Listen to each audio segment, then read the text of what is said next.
Diogo, how do you see the future of the gaming industry with all this going on? It really depends on the perspective, because in the perspective of consumers, they are consuming more. So I think there was an article about the last time that we had such a high results of sales worldwide was in 2008, when the crisis was, I think 2008, 2009. And economic crisis, or any kind of crisis, usually bring video games into a very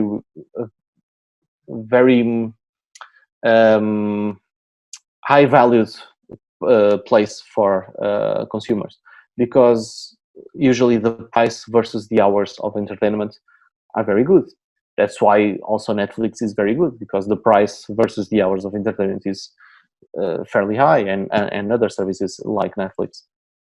So any area that has that provides that for someone that cannot leave, and in 2008 it was because they couldn't afford it. They couldn't afford vacations. Now they cannot leave because they literally cannot step outside of their homes. Otherwise, it's dangerous for them and for others that they know, or everyone that is around them. So they need to be entertained. They need to have some moments. And so, as an area, like many creative areas and many areas where entertainment is a service, or a product with long-lasting entertainment hours, I think the future is positive, commercially speaking. But as a production side, it brought many challenges. So the timing is also very curious, because usually the beginning of the year, and I actually traveled in January and already a little bit.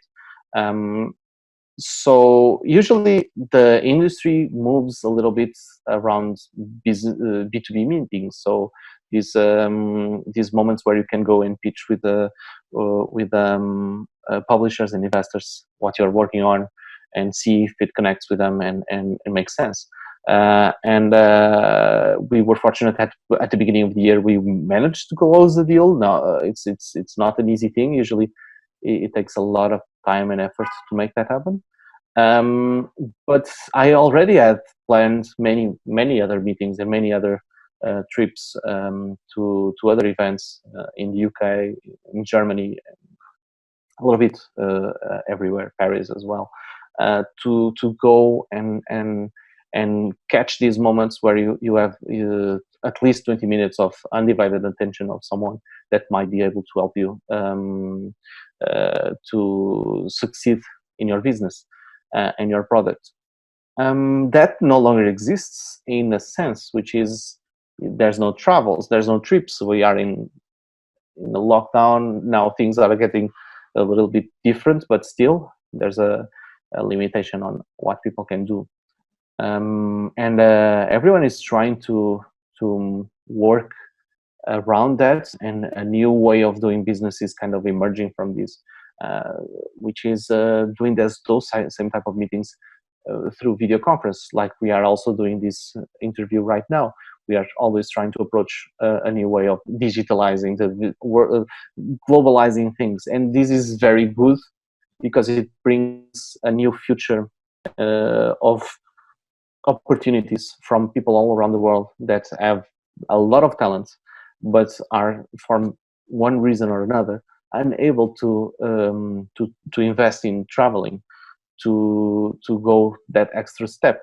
And so, in a way, in a positive way, the pandemic was an equalizer for many indie developers all around the world. So literally there's no limitations, since it's all over the internet.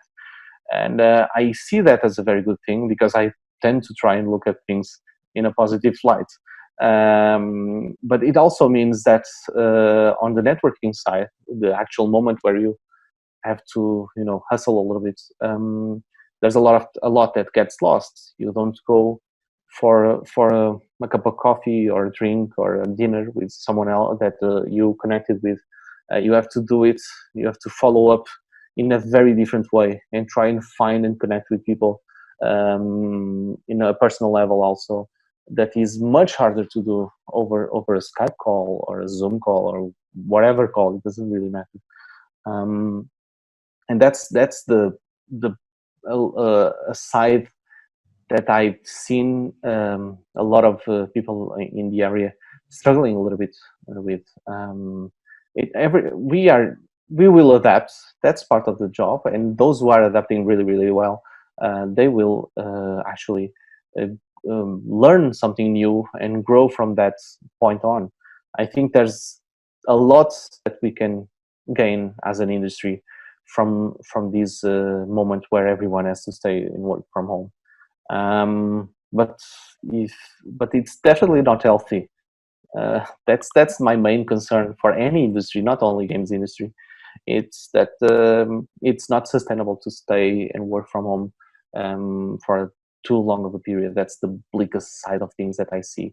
I feel myself a little bit depressed for staying at home and for being forced to stay at home for this long. So it really depends on the person as well. So yeah.